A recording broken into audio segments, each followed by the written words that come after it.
जिस मेरठ से ड्रम निकला, मुस्कान और साहिल की कहानी आजकल आप देख ही रहे हैं, मीम बन रहे हैं। अब लोग घरों में ड्रम की बातें करने देख के भाग जाते हैं। उसी मेरठ से 400 किलोमीटर दूर उसी यूपी में एक जगह है जिसका नाम है औरैया। इस औरैया में 5 मार्च को एक शादी थी दिलीप, और शादी थी दिलीप के साथ प्रगति की। प्रगति की जो बड़ी बहन थी वो दिलीप के बड़े भाई से ऑलरेडी उसकी शादी हो चुकी थी। तो एक तरह से उसी घर में प्रगति जा रही थी जिसमें उसकी बड़ी बहन ऑलरेडी बहू बनकर रह रही है। घर वालों ने दोनों की मर्जी से शादी की, प्रगति भी तैयार हो गई, उधर दिलीप भी तैयार था। दिलीप एक करोड़पति घराने का लड़का था, 21 साल उम्र। वो जो क्रेन व्रेन चलते हैं तो वो सारी मशीनें थी उन के पास बड़ी बड़ी, तो करोड़ों रुपए की मिल्कियत। तो अच्छा घर था। प्रगति की बड़ी बहन खुश थी, पैसे भी थे। तो घर वालों ने सोचा कि छोटे बेटे से छोटी बेटी की शादी कर देते हैं। रिश्ता तय हो गया। 5 मार्च को बड़ी धूमधाम से शादी हुई। दिलीप पूरे तामझाम के साथ बारात लेकर आया। उसके बाद प्रगति को ब्याह कर अपने घर ले गया। 6 मार्च को वो घर पहुंची।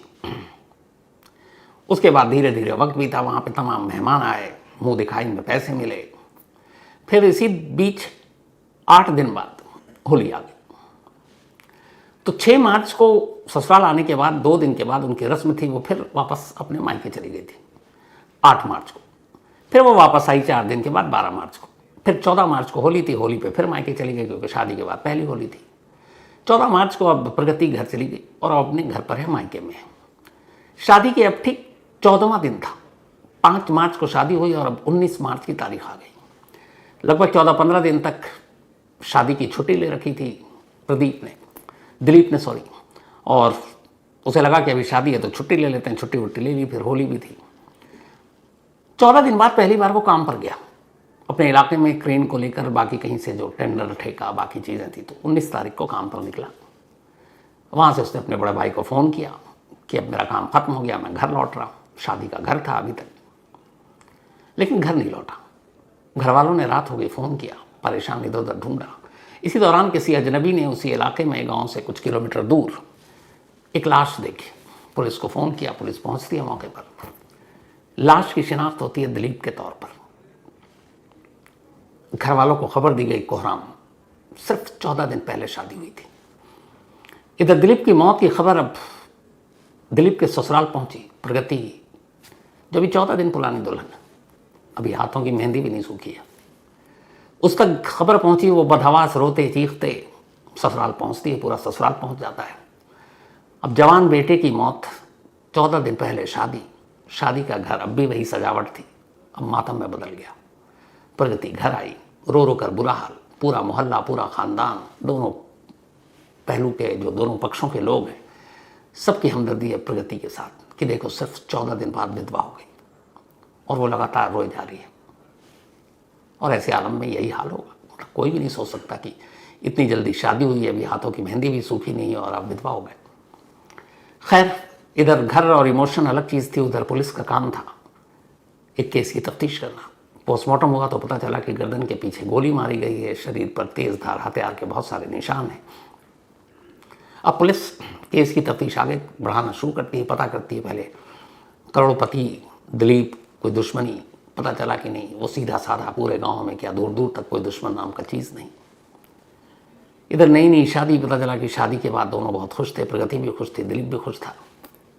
प्रगति के घर वालों में भी ऐसा कोई नहीं जो मतलब क्रिमिनल जिसका बैकग्राउंड हो। अब पुलिस तफ्तीश कर रही है, कुछ समझ में नहीं आ रहा कि कातिल कौन है, लेकिन केस को अंजाम तक पहुंचाना है। पुलिस ने फिर वही अपना नया तरीका अपनाया जो आजकल है बड़ा काम का। सीसीटीवी कैमरा और मोबाइल का कॉल डिटेल है, उसका डेटा, उसको खंगालने का फैसला किया।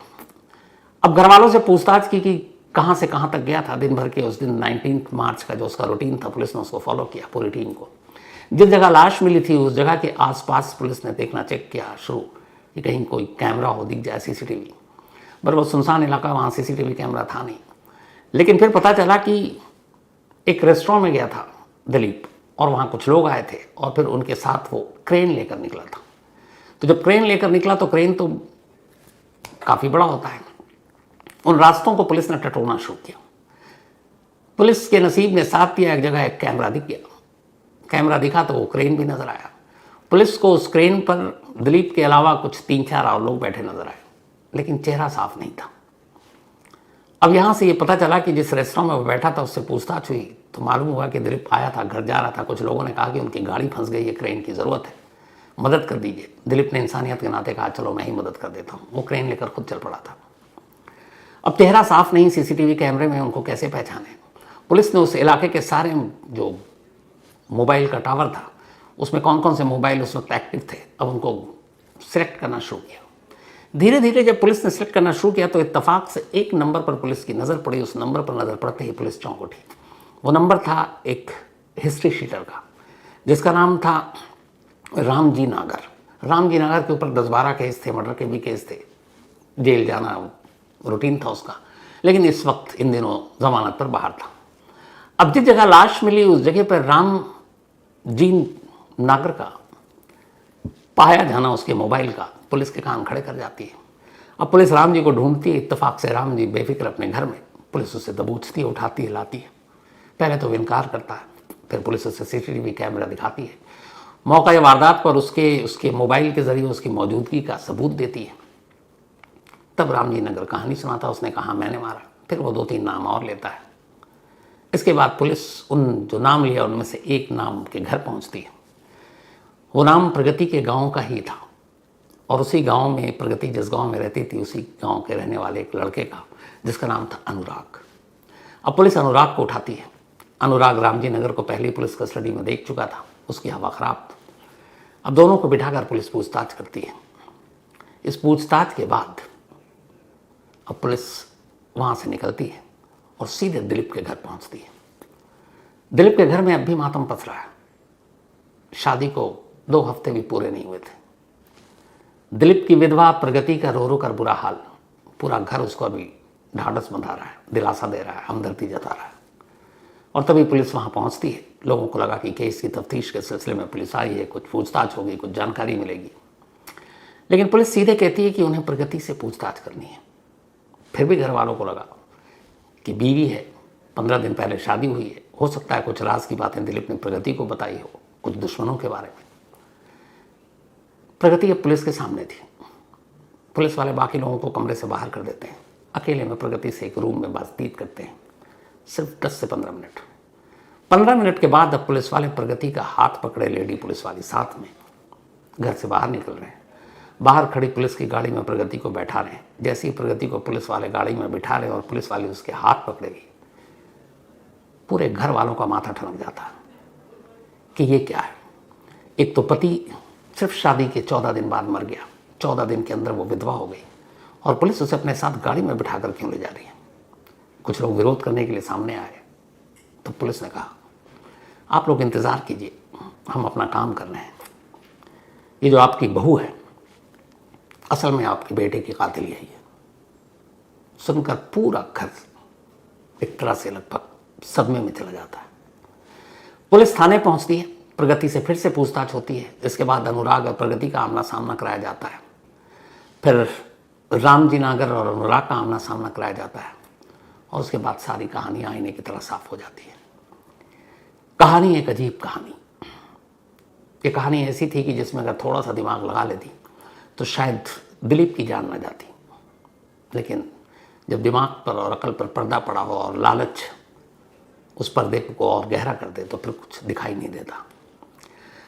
असल में प्रगति जिस गांव में रहती थी उसी गांव के एक लड़के अनुराग से उसकी दोस्ती थी, बरसों पुरानी दोस्ती प्यार में बदल गया।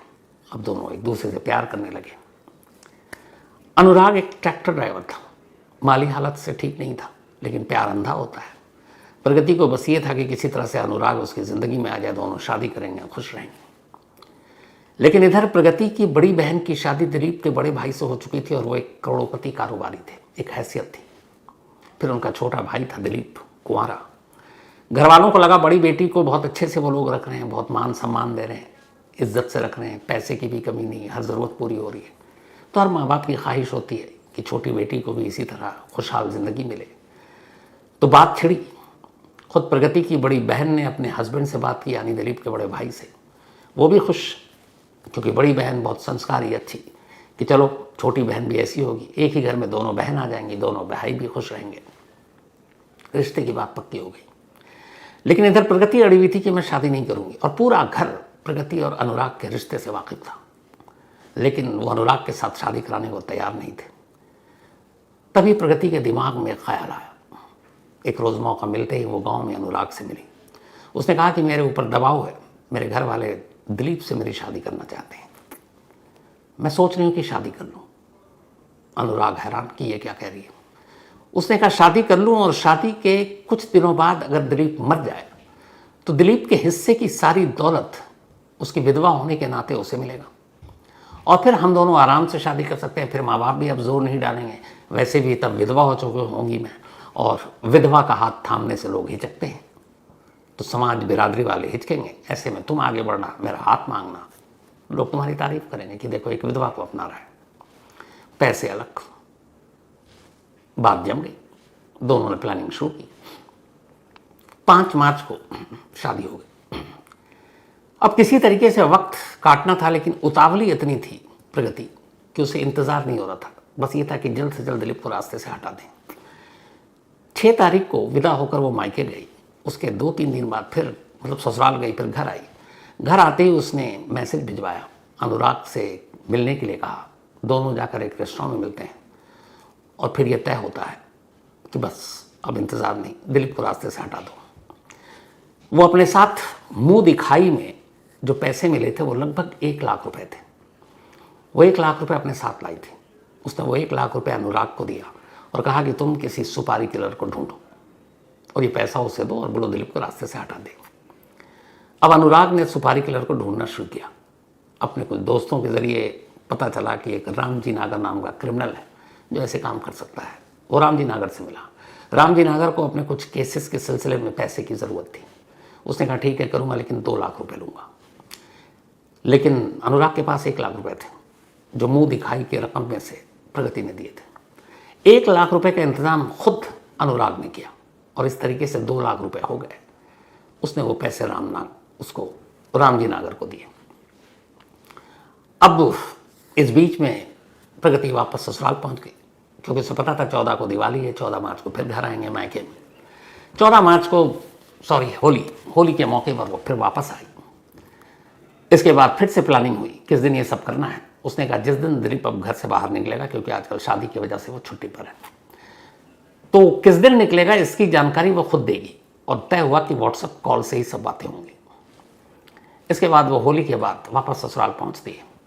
इत्तेफाक से 19 मार्च दिलीप प्रगति से कहता है कि अब मैं चलता हूँ, सारा काम भैया देख रहे हैं, अब मैं भी काम पे निकलता हूँ। उस दिन पहली बार निकला। वो जैसे ही निकला, इधर प्रगति ने अनुराग को व्हाट्सएप कॉल किया। उसने कहा आज वो काम पर गया है, बस उसका पीछा करो और जहाँ मौका मिले देख लो। अनुराग ने फौरन सुपारी किलर रामजी नागर को फ़ोन किया। अब दोनों इकट्ठा हो गए और इंतज़ार करने लगे। उन्होंने पूरी रैकी कर रखी थी कि ये कहाँ कहाँ जाता है। इत्तेफाक से जब एक रेस्टोरेंट में चाय पीने के लिए रुका दिलीप, तब इनके साथ 2 और लोग थे, वो पहुँचे। उन्होंने कहा भैया हमारी एक गाड़ी फंस गई है, ख़राब हो गई है, आप क्रेन व्रेन आप किराए पर देते हैं, हमारी गाड़ी निकाल दीजिए, मुसीबत में है। दिलीप को लगा मदद करनी चाहिए। उसने कहा चलो, और वो उन सभी को अपने क्रेन पे बैठा कर ले चल पड़ा। एक सुनसान जगह पर उन्होंने क्रेन रोका। उसके बाद अचानक पीछे से दिलीप के सर में गोली मारी। पुख्ता करना चाहते थे इसलिए फिर चाकू से वार किया, और ये सब करने के बाद वहाँ से भाग गए। अब खुलासा हो गया, यानी प्रगति दूसरी शादी करने के लिए पहली शादी करना चाहती थी, लेकिन दूसरी शादी करने के लिए वो इतनी उतावली थी कि पहली शादी में जो मेहंदी के रंग थे उसको उतरने का भी उसने मौका नहीं दिया। पुलिस की माने तो बड़े आराम से घर वालों की मर्जी के खिलाफ विरोध करके प्रगति सीधे दूसरी शादी यानी अपने प्रेमी अनुराग से शादी कर सकती थी, दिलीप की जान बच जाती। लेकिन प्रगति के मन में कुछ और था। उसे अब सिर्फ प्रेमी अनुराग नहीं बल्कि दिलीप के पैसे भी चाहिए थे। और इस तरह एक मासूम मारा गया और एक पत्नी के हाथों एक पति का और कत्ल हो गया। पति पत्नी का कत्ल कर रहे हैं, पत्नी पति का कत्ल कर रहे हैं। डेट आपको शुरू में बताया, पता नहीं है दुनिया कहाँ जा रही है। खैर ये थी आज की कहानी।